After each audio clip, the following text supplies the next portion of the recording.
Eu queria motivar você a trabalhar, a orar, a agir, para que nós possamos provocar o incrível, o extraordinário, o sensacional na nossa vida. Mas para que isso aconteça, nós vamos ter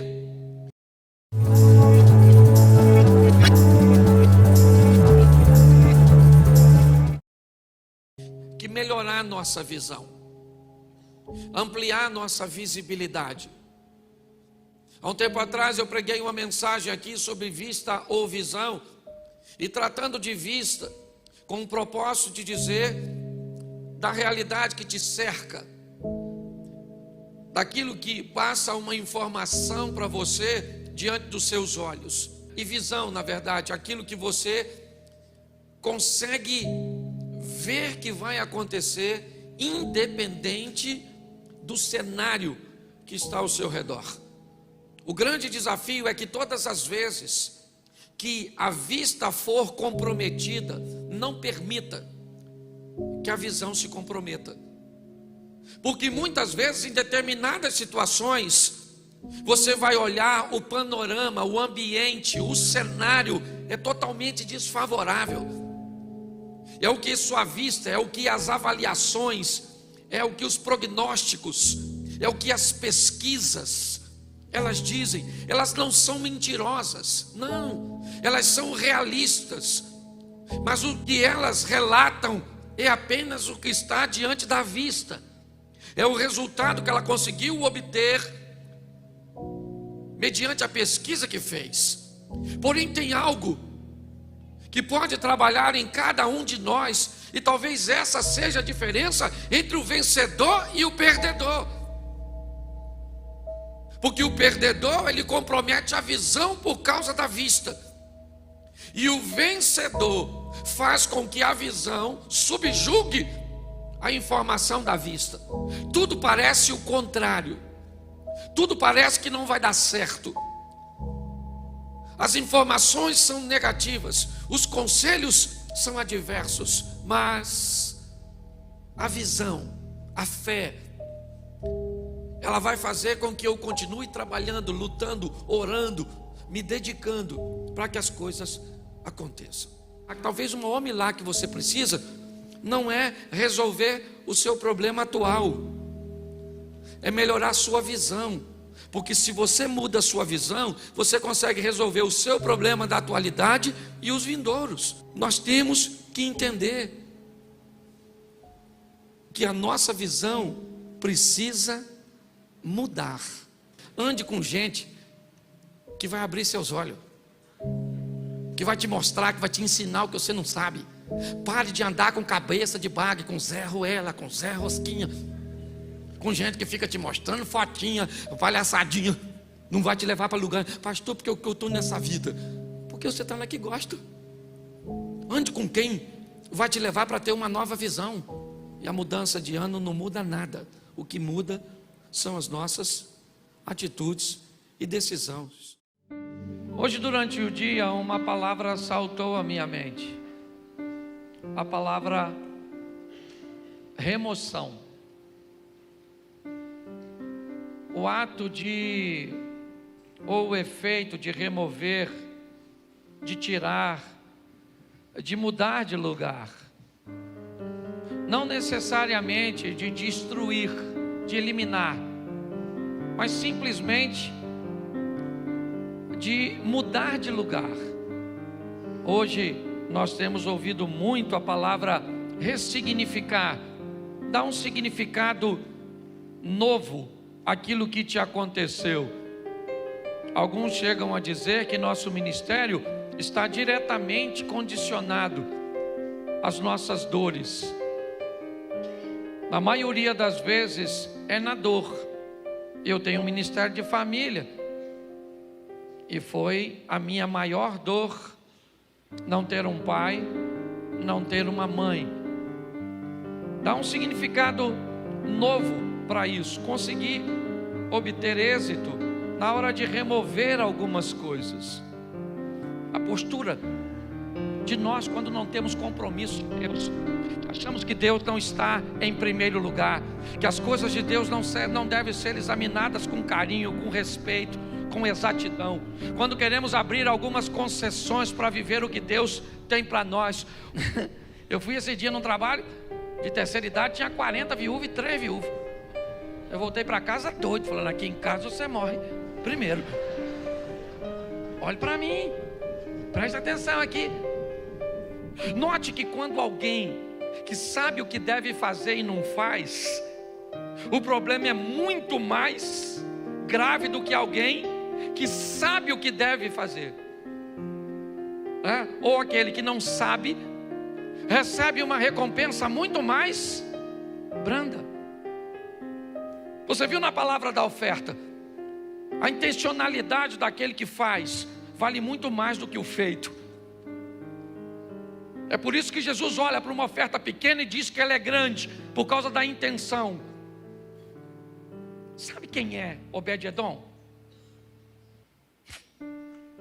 Ninguém. Eu procurei o cara, depois se você soubesse, você me avisa. Ele é um geteu, não fala nada dele. Ele não é profeta, ele não é sacerdote, ele não é ninguém. Ele não é ninguém famoso, ele não é ninguém relevante, ele não é ninguém poderoso, ele não é ninguém que tem um pedigree, alguma coisa que justifique que a casa desse cara prospere. Porque está todo mundo olhando para a casa dele, esperando que aconteça o quê? Morte. Está todo mundo olhando para a casa do Obed-Edom. E quem ele é? Ele é um cara comum, que resolveu servir a Deus. Pare para pensar. Quando eu olho para a vida desse cara, em 3 meses, as pessoas estão olhando para Obed-Edom e estão dizendo: meu irmão, tem alguma coisa acontecendo na vida desse indivíduo. E o que ele estava fazendo, gente? Sendo crente. Só isso. Era só isso. Era aquilo que todos deveriam estar fazendo, colocando a sua vida no altar. Porque eu não vejo nada. Se você vê, por favor, depois me procure. Diz: pastor, eu quero falar para o senhor, porque ele tinha assim algo que o fazia merecer. Eu não achei.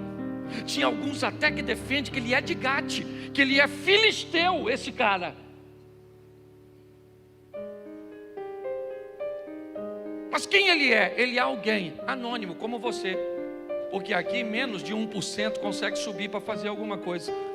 Mas colocar alguém aqui em cima com esse microfone na mão, cantando, tocando e pregando, não torna ninguém aqui em cima melhor ou mais importante do que quem está aí embaixo. A grande verdade é essa. Porque a única história que me vem à mente é que esse camarada, durante 3 meses, as pessoas viram nitidamente que a arca que matava os outros, entre aspas, fazia esse camarada prosperar. Muitas vezes nós vemos essa história bem próxima de nós. Somos muito místicos. Eu fui para Israel, eu vi gente querendo trazer a água do Jordão. Tem gente que queria saber onde Jesus pisou. Pastor, será que ele pisou aqui? Porque ele acreditava que se pisar onde Jesus pisou, a vida muda. Nós somos muito místicos. Um cara simples, como Obed-Edom, talvez descartável na visão de alguns, foi aquele que mostrou para todos o que faz o mover de Deus. O que eles queriam contra os filisteus, Obed-Edom viveu. O que eles queriam era a aprovação de Deus, mas eles ofereciam sacrifício. Eu não vi Obed-Edom oferecer nenhum. A única coisa que eu vi ele fazer foi amar a Deus, porque Deus encontrou nele, no coração desse cara, o amor. Pare de achar que você não tem importância. Pare de achar que você não é expressivo. Você quer viver com Deus coisas extraordinárias? O ame.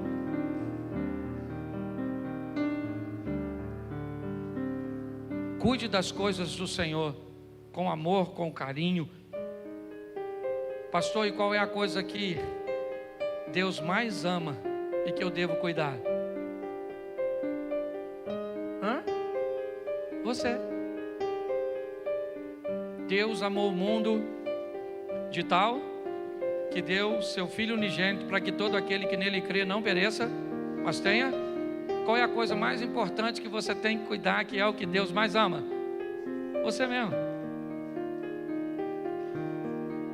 Você quer agradar a Deus? Cuide de você.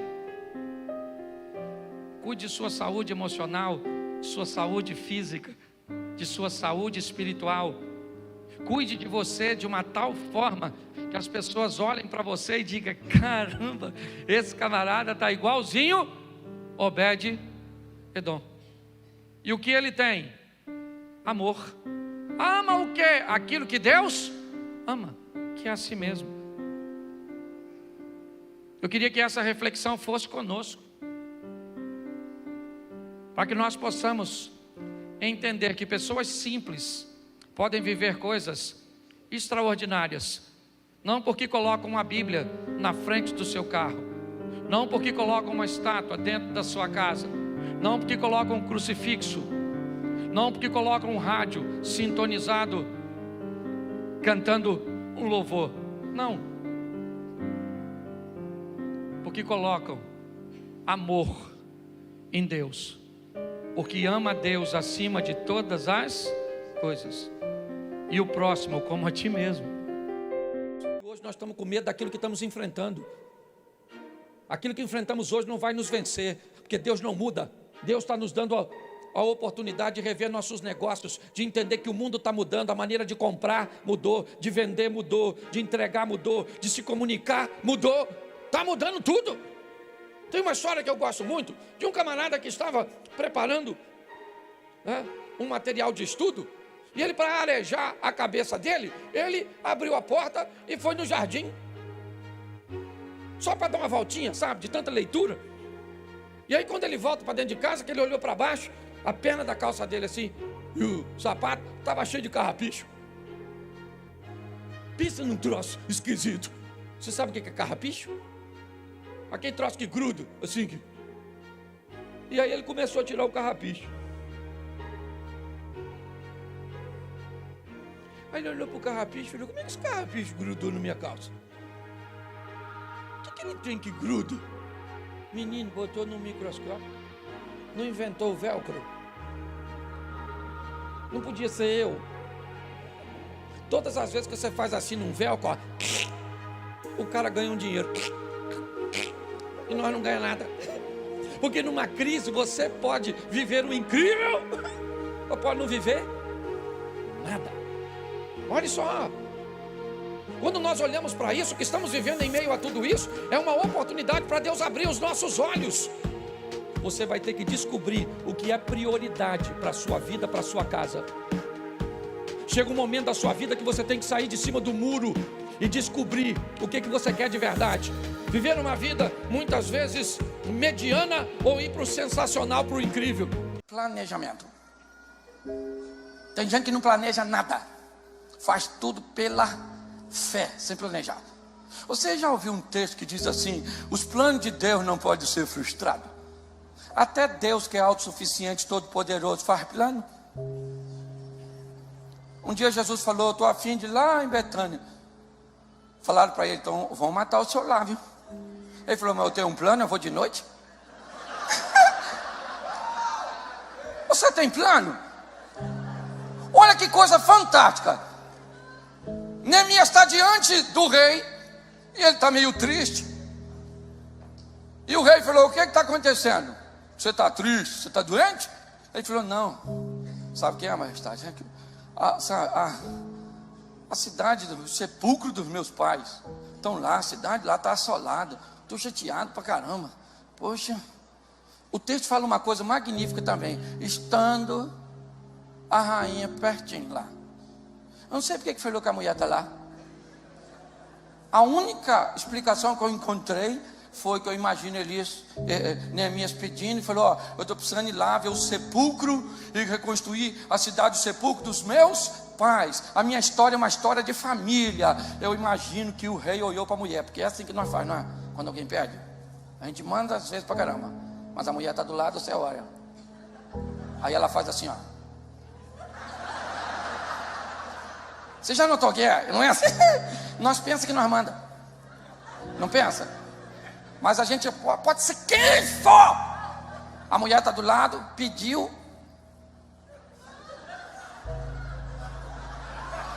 Aí o rei, claro, vamos resolver isso aqui agora. Sim. Isso é a maior verdade do mundo. Escute só. O rei olha para Neemias e diz: me pede o que você... Meu irmão, preste atenção. Me pede o que você quer. Ah, eu estou chateado assim, sabe? A cidade está lá, destruída. Queria que o senhor visse aí qual é brecha. Se não dá para construir, não. Quando o cara pergunta: o que você quer? Ele já tem um plano. Já está tudo aqui, ó. Ele falou: o que eu quero? Eu quero reconstruir os muros. Estou precisando de carta para passar nas terras. Eu queria que o senhor mandasse também um aviso para o Asaf, que é lá o homem da madeira, porque eu vou precisar de um alojamento. Eu vou precisar disso, eu vou precisar daquilo. O cara tem planos. Faça planos, querido. Entenda bem. Esse indivíduo, olha só, ele tem um plano. Ele apresentou o que queria. Porque o rei perguntou: quanto tempo vai durar? Sei lá, porque tem gente que só tem iniciativa, mas não tem terminativa. Pessoas são especialistas em comer, mas não conseguem terminar. Se um abismo chama outro abismo, uma vitória chama outra vitória, um milagre chama outro milagre. Ele estava tudo na ponta da língua. Eu sei o tempo que vai durar, eu quero isso, eu quero aquilo outro. O rei falou: então vai na tua, irmãozão, vai embora. Ele chega em Jerusalém, 3 dias ele não fala nada. Fica quietinho e vai fazer uma vistoria. Também gosto disso. Vou fazer uma leitura do que está acontecendo. Lembra do Ezequiel? Nossos pais caíram à espada, nossos filhos e filhas foram em cativeiro. Por causa disso nós estamos vivendo isso. O cara fez uma leitura antes de tomar uma iniciativa. Descubra o que está acontecendo. Faça uma vistoria. O que é que está causando problema na sua vida? É isso. Depois de tudo o que ele faz, apresenta seu planejamento. Está aqui, ó. É isso, é nesse tempo, é dessa maneira, é isso que eu preciso. Porque às vezes corre o risco de você desejar mais o fracasso do outro do que o seu próprio sucesso. Porque tem gente que acha que chorar vai resolver o problema. Querido, não resolve nada, só desabafa. Nunca de 15. Gente, se chorar resolvesse o problema, eu chorava junto contigo. Eu até mobilizava minha rede social para ajudar você em choro. Você quer viver seu milagre? Você quer a tua vida transformada? Você quer a sua história mudada? Não depende de Deus, depende de você. Foque naquilo que você quer. Dana-se! Porque está na hora de você mandar aquilo que tenta te impedir alcançar o que você deseja se danar.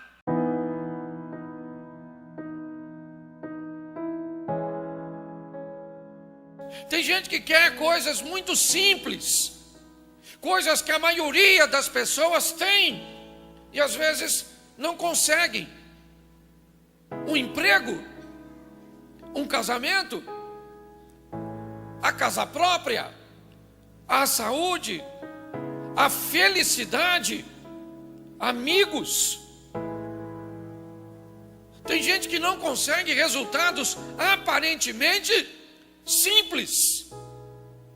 E quando é difícil para todo mundo, não é tão difícil assim. É muito mais difícil quando não é difícil para todos na mesma proporção. Isso dói muito mais. Olhar as pessoas tão próximas de você, que conseguem alcançar coisas que você deseja alcançar e não alcança.